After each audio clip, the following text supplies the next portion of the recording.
Hey ladies and gentlemen, Steven here from Redolessence and welcome back to another video. Thank you so much for joining me today. I really appreciate it and I hope that this video finds you well. In today's episode, we're going to be taking a closer look at Versace Dylan Blue, and I'm going to be letting you know if I think Versace Dylan Blue is still worth it in 2020. So make sure to stay tuned.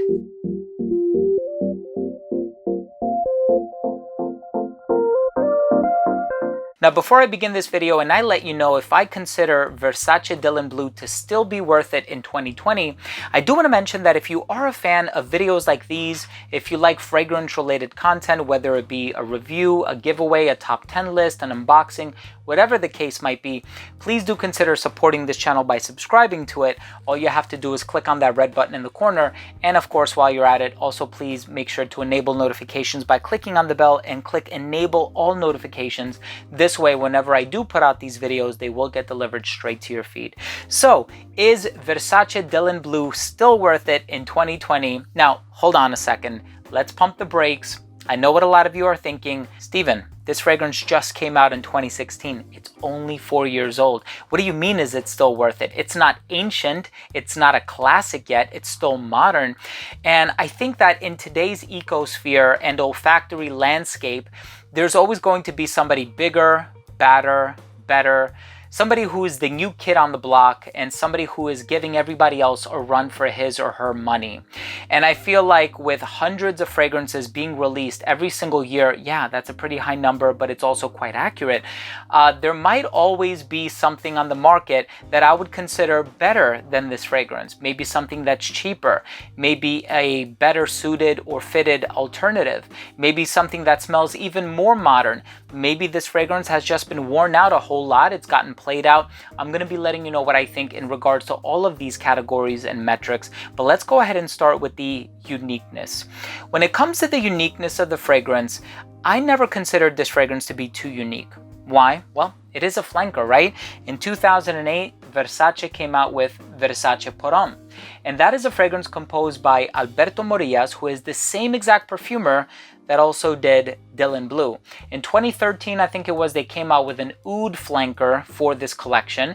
And, you know, this is a DNA and a smell that I've smelled before. So when I smelled Dylan Blue, it also came out after Dior Sauvage. And in many ways, I do find that this is kind of Versace's response to Dior Sauvage, because it does have the ambroxan, it does have the black pepper, it does have the bergamot, it has a lot of the same ingredients. And when you put them up side by side, you're like, yeah, these are appropriate for the same exact scenarios, the same occasions. Do they smell identical?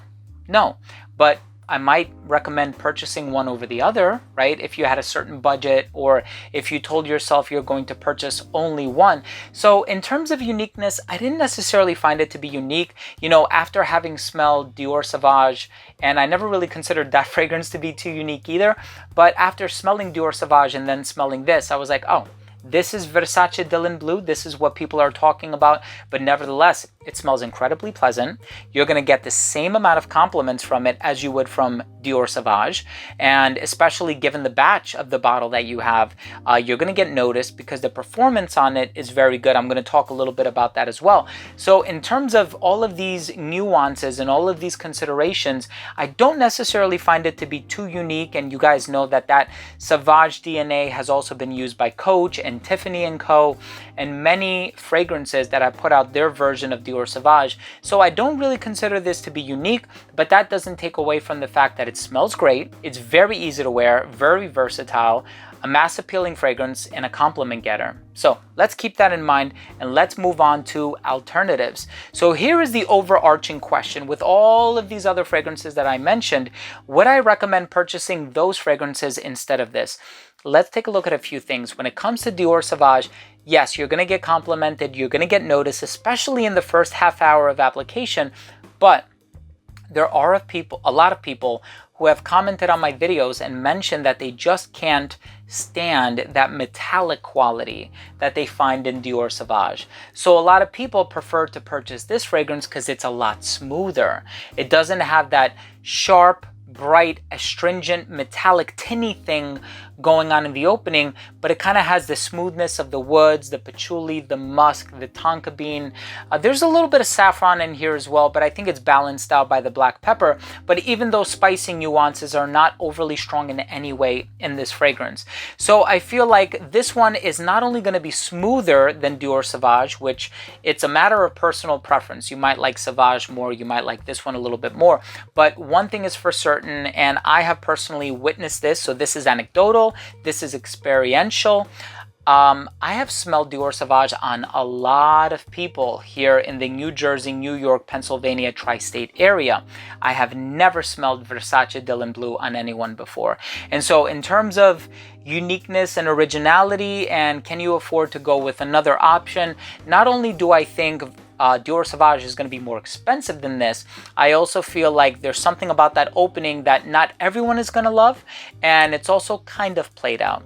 So just keep those things in mind, and I do think that this one is probably a better option for a lot of people out there, which brings us to the integrity of the fragrance. What about reformulations, right? Has this one been played around with? Have they, substituted any ingredients? Have they weakened the formula at all? So I actually went on Check Cosmetic, which is a website, and I checked the batch on the bottom of my bottle, and sure enough, the date of manufacture is May of 2016.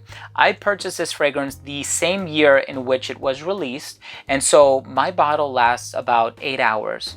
And I would also think that a lot of the newer batches are lasting just as long. I've never had anybody comment on any of my videos talking about how this one doesn't last as long anymore. Nobody has made such a comment on my videos. So the integrity of the formula is still there. You're going to get very good longevity from it. You're going to get better longevity from this one, obviously, than you would from Versace Parfums. Even though they're kind of in the same territory, this one is darker, spicier, woodsier, all of those characteristics. But in terms of the integrity, the reformulations, the performance, the longevity, the sillage, it's going to perform very well on your skin. No qualms there. And that brings us to price. So I actually went on fragrancex.com, and the 1.7 ounce is selling for $39 and change with a 15% off code. I know occasionally FragranceX does, this is not sponsored by FragranceX, by the way, I purchased this with my own money.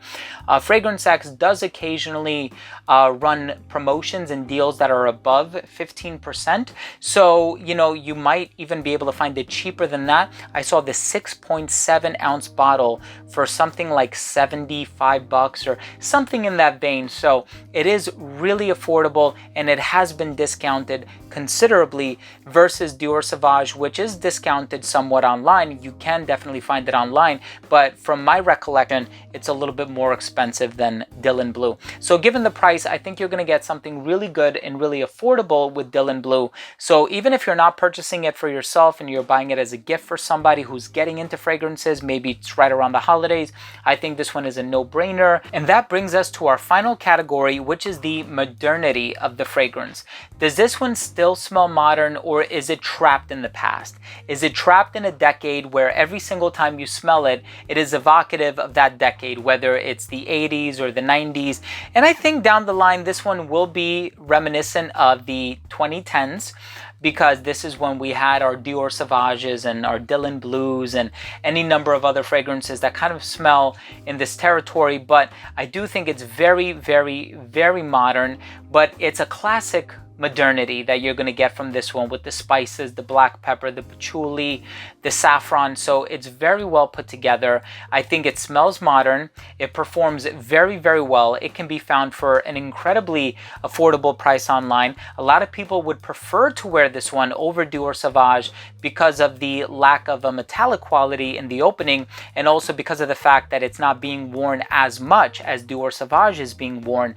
The only thing is that I don't find it to be super unique, and I never really found it to be too unique from the start. But nevertheless, do I think Versace Dylan Blue is still worth it in 2020? Absolutely yes. This fragrance is still worth it in 2020. As a matter of fact, it's probably better to buy it now than in 2016 because you can find it for a better price online. And also given the fact that it still performs very well, the integrity has not been compromised, I think you're going to do just fine with this fragrance. If you have it in your collection, wear it proudly. I think it's an awesome fragrance. So glad I own it.